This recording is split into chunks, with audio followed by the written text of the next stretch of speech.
U energiji koju vide u vama neki analitičari su skloni da vas porede sa Zoranom Đinđićem i njegovom energijom. Kako se tada osjećate? Pomalo posramljeno. Zašto? Pa zato što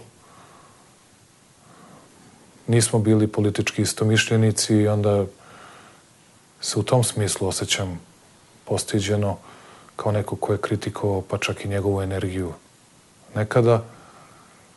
Ali ga razumem. Jedan put sam sa Borisom Tadićem razgovarao i ne znam da li će on to reći ili potvrditi ili negirati, ali smo nekako analizirali ko su bili ljudi koji su ulazili u rizik na srpskoj političkoj sceni.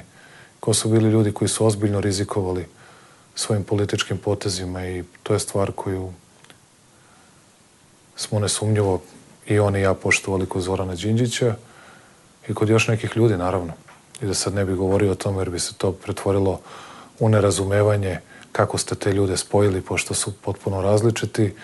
Želim samo da kažem da se ljudi upravo dele na te i jedan od onih koji su bili najuspešniji, to je Lee Kuan Yew iz Singapura.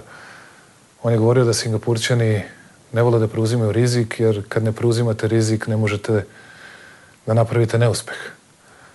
Plašili su se neuspeha. A on je promenio tu filozofiju, napravio da to bude who dares wins. Dakle, rizikujte, napravit ćete uspeh, usudite se, napravit ćete rezultat.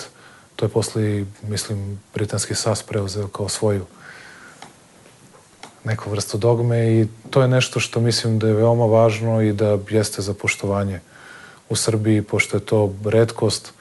Nažalost, ponekad se čini da je teško kamen pomeriti. Ja sam još jedan put zato zahvalan svim ljudima u JAT-u, svim ljudima koji su toliko radili da bismo ovaj ugovor sutra napravili, da bismo pokazali da Srbija može da krene napred.